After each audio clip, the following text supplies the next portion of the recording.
오늘 우리에게 주시는 말씀은 사도행전 12장 12절에서 17절 말씀입니다.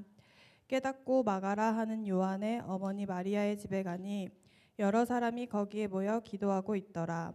베드로가 대문을 두드린데 로데라 하는 여자아이가 영접하러 나왔다가 베드로의 음성인 줄 알고 기뻐하여 문을 미처 열지 못하고 달려들어가 말하되 베드로가 대문 밖에 섰더라 하니 그들이 말하되 내가 미쳤다 하나 여자아이는 벌써 힘써 말하되 참말이라 하니 그들이 말하되 그러면 그의 천사라 하더라. 베드로가 문 두드리기를 그치지 아니하니 그들이 문을 열어 베드로를 보고 놀라는지라. 베드로가 그들에게 손짓하여 조용하게 하고 주께서 자기를 이끌어 옥에서 나오게 하던 일을 말하고 또 야보고와 형제들에게 이 말을 전하라 하고 떠나 다른 곳으로 가니라. 할렐루야. 감사합니다. 귀한 찬양 너무나 은혜가 됩니다. 예, 저는 지난주에 캘리포니아에 가서 부모님들하고 시간을 좀 보내고 또 이번 주말에는 AMI 리더십 컨퍼런스에 가서 정말 하나님이 AMI를 통해서 하시는 일들에 대해서 많은 은혜와 도전을 받고 돌아왔습니다. 어저께 오후 1시 비행기를 탔는데 이제 커넥팅 플라이트도 막 딜레이 되고 막 이래가지고 오늘 새벽 2시에 들어왔습니다. 예, 그래서 근데 짱짱하죠.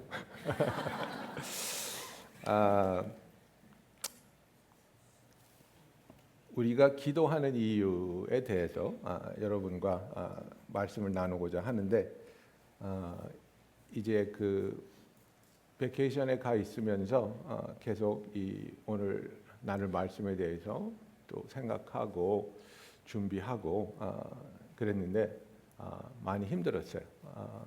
일어나고 있는 일들이 여러 가지를 좀 생각하게 하고 그래서 참 힘들었던 것 같습니다. 저는 제 아버님이 우시는 것을 한 번도 본 적이 없어요. 예. 뭐 우리 애들은 내가 우는 걸 한 100번은 본 것 같은데 저는 제 아버님이 우시는 것을 한 번도 본 적이 없어요. 근데 이번에 갔는데 그 아버님의 그 무릎과 허리 이런 것에 그 통증이 너무 심하셔서 정말 1시간씩 어린아이처럼 엉엉 우시면서 그 고통을 토로하시는데 정말 안타깝고 마음이 너무 아팠습니다. 기도하면서 하나님 정말 이렇게 아프셔야 합니까? 악시코든이라고 정말 그 오피엣 그 계열에 있는 굉장히 강한 페인킬러인데도 전혀 들지 않고 이제는 정말 그 페인 매니지먼트 쪽으로 넘어가야 되나 하는 그런 기로에 있는데 너무나 마음이 아팠습니다. 그래서 그렇게 힘들게 좀 지냈고 이제 지난 수요일 날 이제 우리 담임 목사들은 수요일부터 이제 컨퍼런스가 시작하는데 컨퍼런스를 위해서 이제 사우스랜드 교회 본당에 이렇게 들어가면 지난 20년 동안은 항상 에리가 찬양 인도를 준비하고 있다가 나를 보면 환하게 웃으면서 "에이 조" 하고 반겨줬는데 올해 처음으로 에리가 이제 정말 없구나.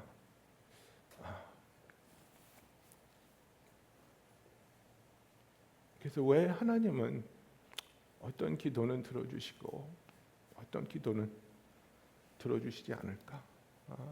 우리가 지난 2년 동안 많은 기도를 했지 않습니까? 우리 김진소 장로님의 쾌의를 위해서 기도했을 때 하나님이 놀랍게 응답하셔서 완치되시고 정말 건강한 모습으로 또 선교에 복귀하셨고, 그러나 강성규 집사님이나 또 제 친구 에리 같은 경우에는 우리가 그렇게 기도했는데 하나님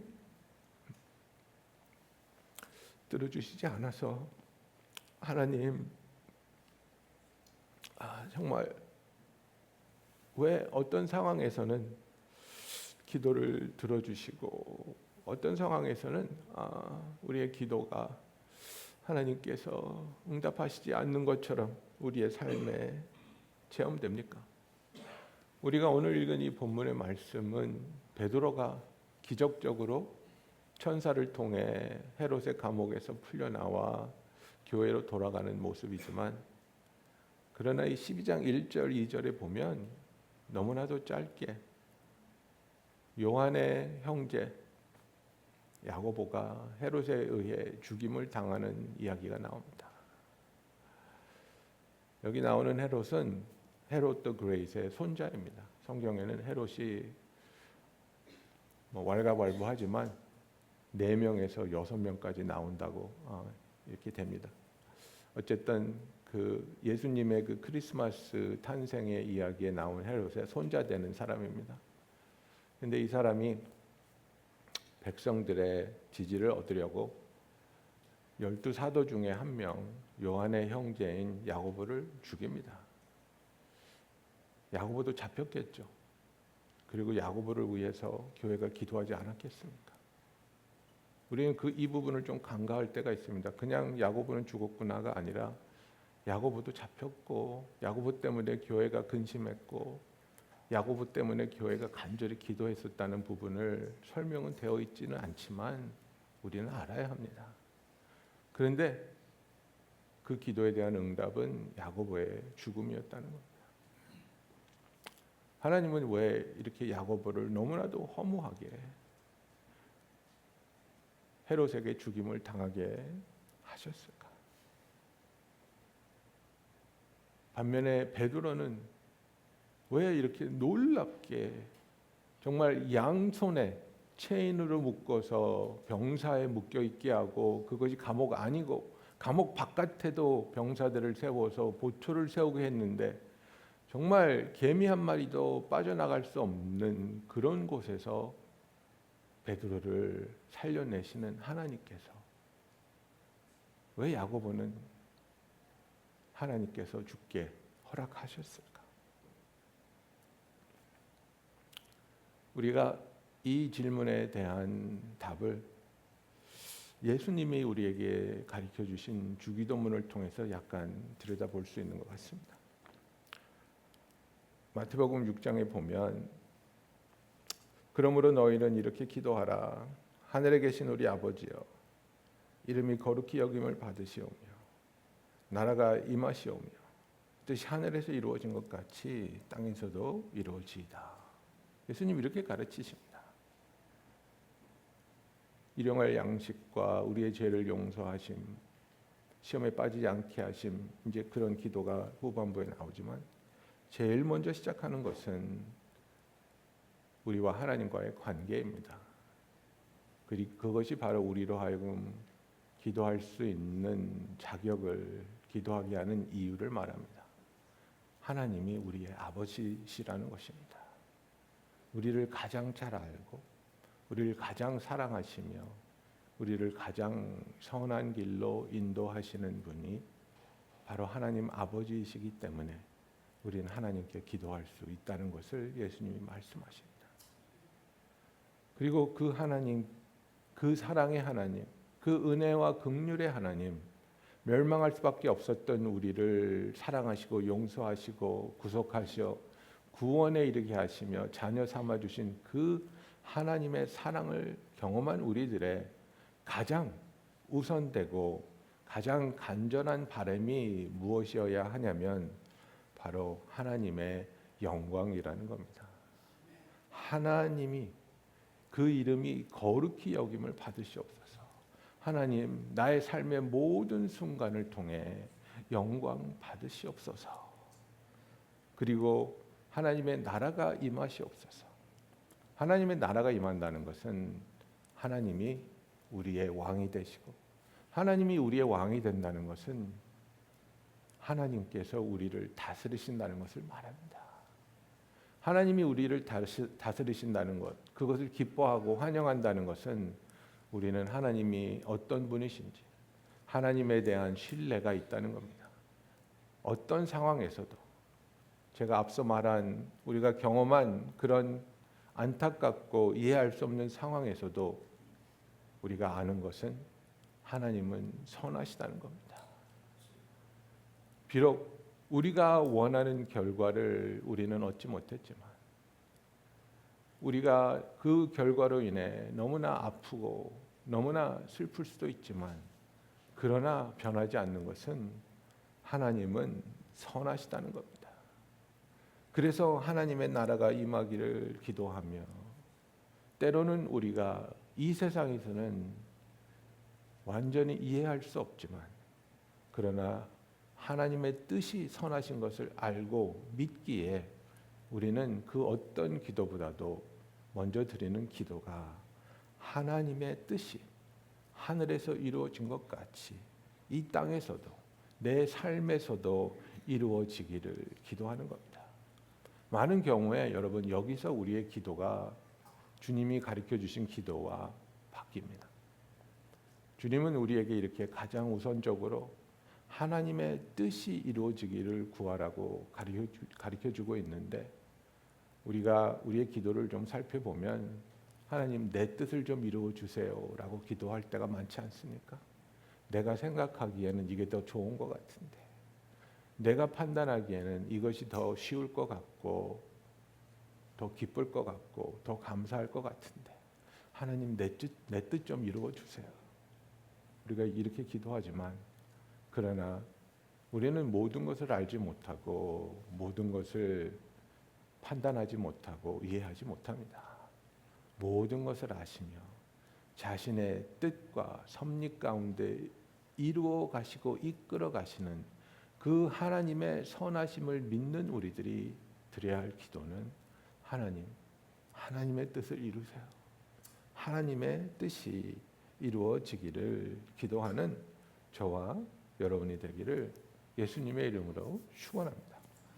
그래서 이제 유대인들의 달력을 보면 이제 그 첫 번째 달, 그러니까 우리로 치면 1월 달이죠. 1월 14일이 6월절입니다. 그죠? 예, 6월절 어떤 날인지 아시죠? 예, 죽음의 사자들이 넘어간 날입니다. 그리고 나서 15일부터 일주일 동안이 이제 무교병의 날입니다. 예, unleavened bread.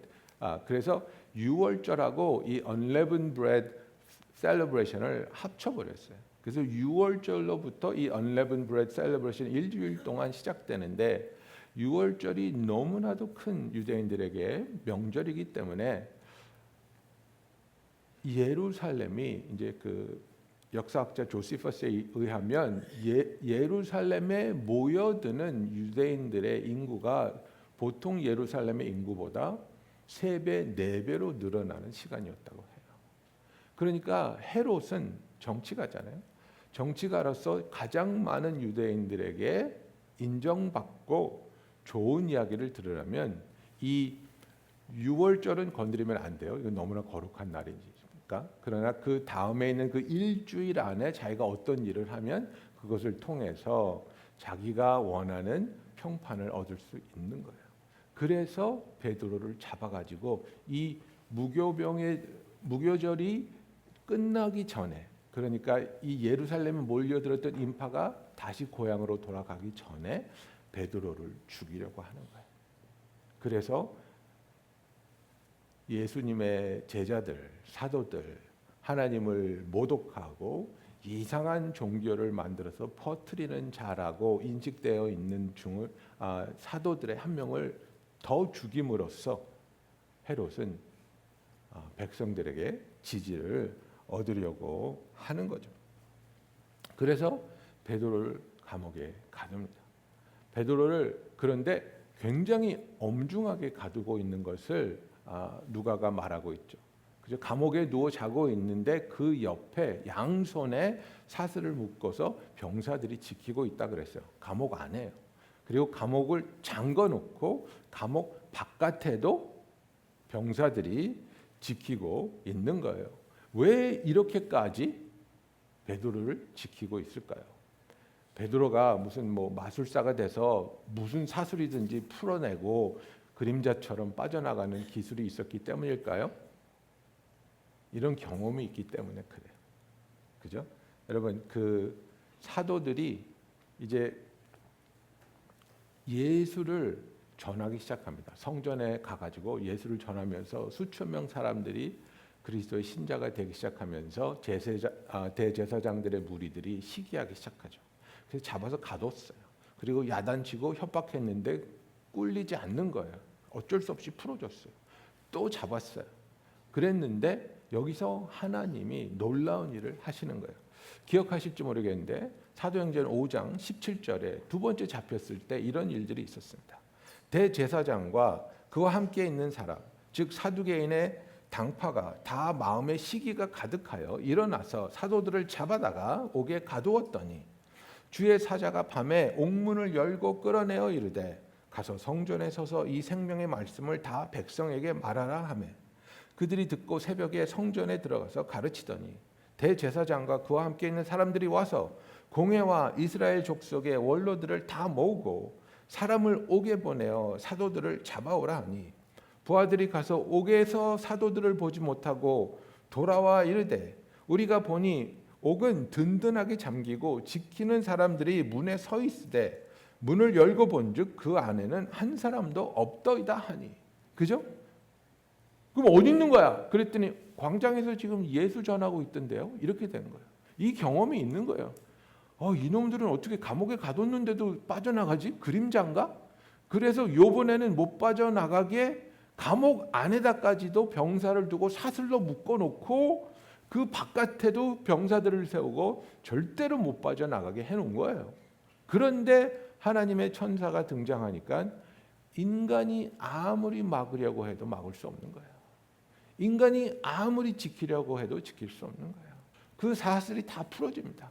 거기에는 병사들이 아무것도 느끼지 못하고 아무것도 보지 못하고 아무것도 경험하지 못하는 상황 속에서 하나님의 천사는 베드로를 안전한 곳으로 이끌어내고 너희 교회로 돌아가서 네가 풀려난 것을 알리라 하고 말하고 있습니다.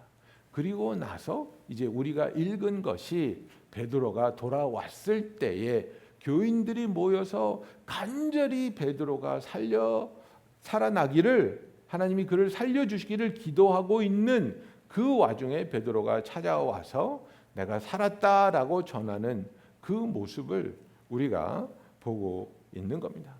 그래서 우리가 하나님의 섭리를 하나님의 주권적인 뜻을 가지고 이끌어 가시는 것을 다 이해할 수는 없습니다.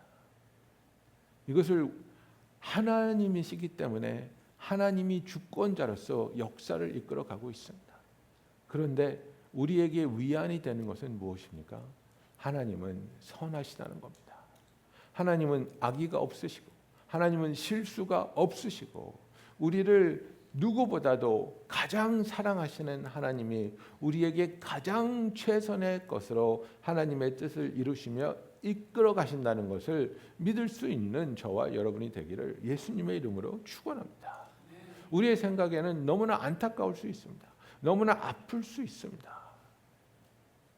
그러나 하나님이 이끌어 가시는 데 있어서 실수가 없으신 하나님이 그 선하심으로 능력으로 온전하게 이끌어가고 계심을 믿는 저와 여러분이 되기를 예수님의 이름으로 축원합니다. 그런데 하나님께서는 하나님이 그 일을 하실 때에 저와 여러분의 기도를 통해서 역사하신다는 것을 우리가 알아야 합니다. 하나님은 우리가 기도하며 우리의 기도에 응답하기를 기뻐하시는 하나님이기에 예수님께서 제자들에게 그렇게 기도의 본을 보이시며 기도하라고 가르치셨고 사도 바울도 계속해서 그의 서신에서 우리로 하여금 쉬지 않고 믿음으로 확신하며 기도하라고 말씀하고 있는 겁니다. 그래서 예루살렘 교회의 성도들 그들이 기도했습니다. 야고보를 위해서 기도했을 것입니다. 그러나 야고보는 죽었습니다. 그러나 그들은 낙심하지 않습니다. 포기하지 않습니다. 기도했는데 야고보는 안 살리시던데 뭐 기도할 필요 있겠어? 베드로도 죽겠지가 아니라 하나님 베드로가 잡혔습니다.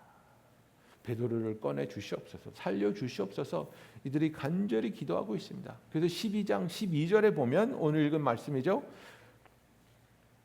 깨닫고 마가라 하는 요한의 어머니 마리아의 집에 가니 여러 사람이 거기에 모여 기도하고 있더라 이렇게 되어 있습니다. 그죠? 그래서 베드로가 잡혔다는 소식을 들었을 때에 12장 1절 2절에 보면 그들이 간절히 기도했다고 이야기합니다. 간절히 기도한 그들이 베드로가 풀려나서 찾아갔을 때까지도 끊임없이 계속해서 쉬지 않고 기도했다는 것을 우리는 여기서 볼 수 있습니다. 성경은 우리에게 계속해서 말합니다. 하나님을 믿되 하나님을 향한 그 믿음이 흔들리지 않고 멈추지 않고 끊이지 않고 계속해서 지속적으로 우리가 인내하며 기도해야 할 것을 성경은 말하고 있습니다. 한 번 기도하고 안 되니까 안 되나 보다가 아니라 여러분 하나님께서 그 뜻을 보여주실 때까지 계속해서 기도하는 것, 그리고 그 과정이야말로 하나님이 나와 함께 하시고 그 과정을 통해서 하나님이 나를 사랑하시며 나를 위로하시며 나를 변화시키시고 나를 어루만져 주시는 순간들이라는 것을 체험하는 저와 여러분이 되기를 예수님의 이름으로 축원합니다. 여러분, 하나님께서는 우리가 기도할 때 그 기도에 반드시 응답하시는 하나님이신 것을 믿는 저와 여러분이 되기를 예수님의 이름으로 축원합니다. 하나님은 좋으신 하나님입니다. 하나님은 선하신 하나님입니다. 하나님께서는 우리가 기도할 때에 우리의 그 기도를 들으시며 그 기도가 온전하지 않을 수도 있습니다. 그 기도가 연약할 수도 있습니다. 그 기도하는 우리의 믿음이 부족할 수도 있습니다. 자기의 아들을 위해서 예수님께 간절히 매달리던 아버지의 기도를 기억하시지 않습니까? 주여 내가 믿나이다. 그러나 나의 믿음이 연약한 것을 불쌍히 여겨 주시옵소서. 그죠? 믿는 자에게는 능치 못함이 없다고 하시니까 그럼 내가 믿겠습니다. 그런데 사실은 잘 못 믿겠습니다.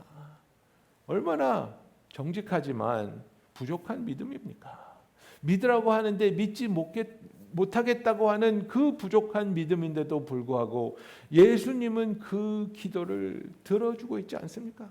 오늘 이 본문을 한번 살펴보십시오. 이 사람들이 열심히 기도하고 있는데 이 열심히 있는 기도, 지속적이고 끈기가 있는 기도, 그러나 이 기도의 응답에 대한 기대가 없었습니다. 기도에 대한 기대가, 응답에 대한 기대가 없었다는 거예요. 여러분 보세요.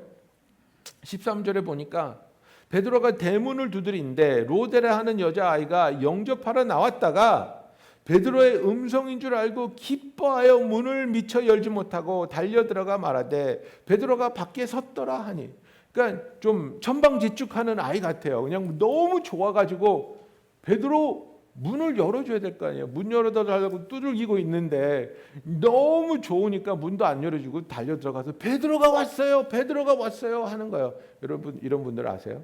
사랑해 주시기 바랍니다. 그래서 이 천방지축 아이가 달려 들어가서 베드로가 왔다고 하니까 여러분 이게 기도하는 사람들, 믿음이 있는 사람들, 기도의 응답에 대한 기대가 있는 사람들의 반응입니까? 착각한 거 아니니? 잘못 들은 거 아니니? 오해가 있었나 보다. 이렇게 선하고 kind한 말이 아니라 굉장히 샤프하지 않아요? 굉장히 좀 거칠지 않아요? 야, 너 미쳤어? 그 얘기예요 지금.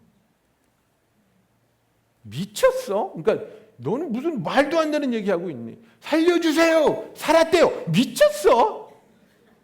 살긴 뭘 살아? 얼마나 기도와 기대가 동떨어져 있습니까?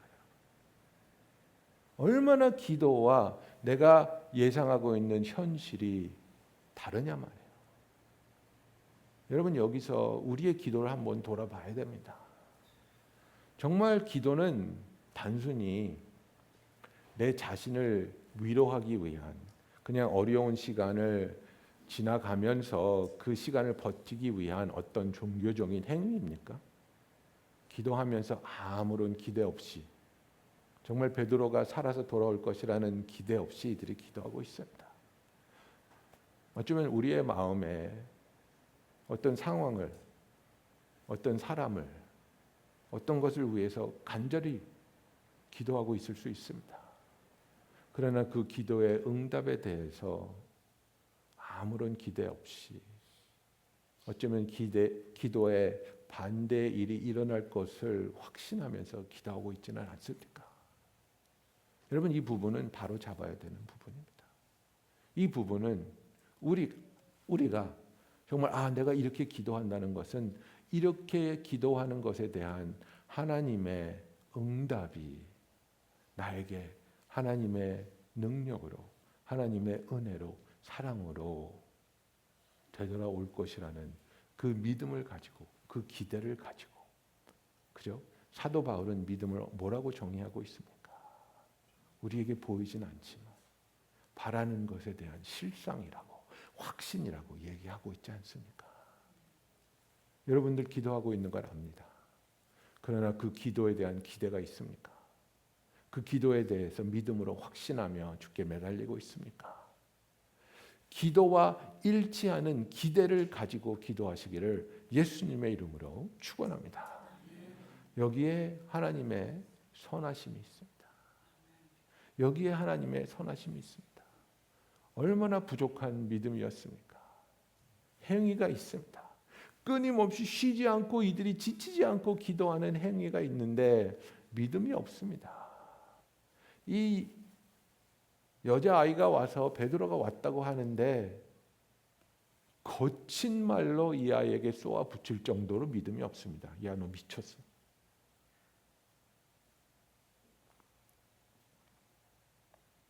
그 여자아이가 힘써 말하되 참말이라 하니, 그래서 얘는 답답한 거예요. 베드로 맞아요. 내가 미친 게 아니에요. 나를 좀 믿어주세요. 왜 나를 못 믿어요? 정말 베드로예요. 정말 내가 들었다니까요.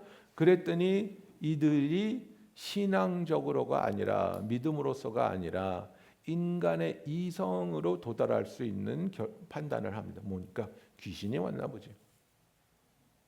네가 헛것을 보나 보지. 얼마나 기도와 동떨어진 반응을 보이고 있습니까? 그래? 정말이야? 확실해?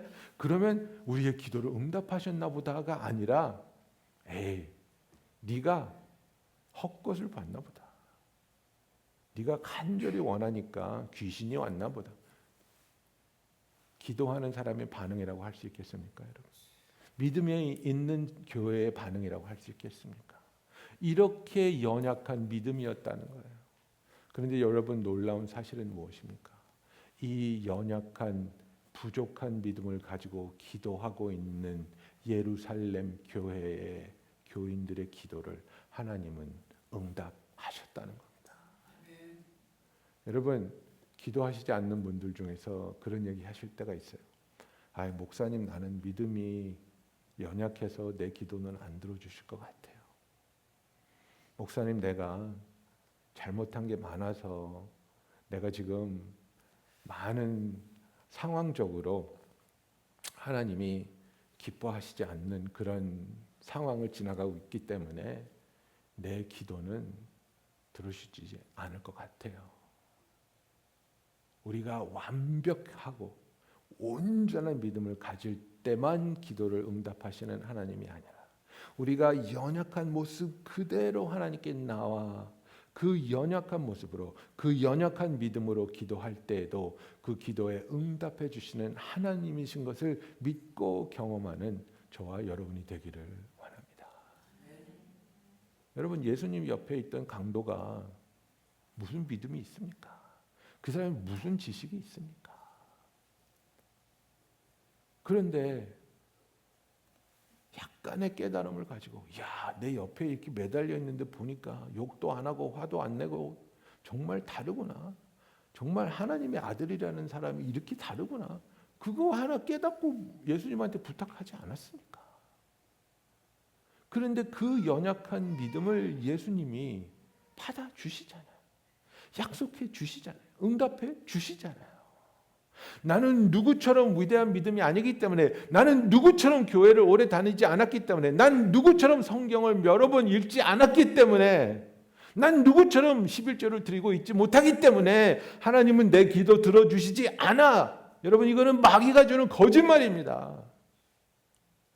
내가 부족하다 할지라도, 내가 연약하고 내가 지금 이 순간에 하나님이 기뻐하시지 않는 그 상황이 있다 할지라도, 그렇다 할지라도 그 순간에 회개하며 하나님 앞에 나와 하나님의 도움을 구할 때 우리의 기도에 응답해 주시는, 우리의 연약한 믿음을 꾸짖지 아니하시고 그 믿음을 통해 역사하시는 하나님을 바라보는 저와 여러분이 되기를 예수님의 이름으로 축원합니다. 사랑하는 성도 여러분, 우리의 삶을 지나갈 때 정말 우리가 아무리 노력해도 바꿀 수 없고 넘어설 수 없는 상황들이 있지 않습니까? 그리고 때로는 우리의 뜻대로 하나님의 응답이 찾아오지 않는 것 우리가 압니다. 그래서 소중한 사람을 잃을 때도 있고, 소중한 기회가 우리를 지나갈 때도 있고, 그리고 지키려고 했던 것이 깨어질 때도 있고, 하나님 왜 그러셨어요? 하나님 왜 응답해 주시지 않으셨어요? 우리가 하나님 앞에 갈 때까지는 그 답에, 그 문제에 대한 답을 얻을 수 없는 일들이 있습니다. 종종 그런 질문을 저한테 하시는 분들도 있습니다. 하나님께서 이 상황에서 왜 이렇게 하셨을까요? 제가 드릴 수 있는 말은 그겁니다. 죄송하지만 저도 모릅니다. 왜 그렇게 결과가 나왔는지 저도 몰라요. 그러나 제가 아는 것은 하나님은 선하시고 하나님은 성도님을 사랑하시며 하나님께서는 최선의 길로, 가장 선하고 아름다운 길로 성도님을 인도해 오셨고 인도하시어 하나님이 준비해 놓은 그 아름다운 최종 목적지까지 완전하게 이끌어 주실 것을 저는 믿습니다. 여러분, 우리는 하나님의 자녀입니다. 하나님의 사랑을 받는 자들이기 때문에 우리가 하나님이 영광 받으시는 것을 기뻐하며 하나님이 나를 다스려 주시고 이끌어 주시는 것을 우리가 감사하며, 그리고 우리가 가장 우선순위로 우리의 삶에, 그리고 이 세상에 하나님의 뜻이 이루어지기를 가장 뜨거운 마음으로 기도하는 믿음의 성도들이 되기를 예수님의 이름으로 축원합니다. 기도하겠습니다.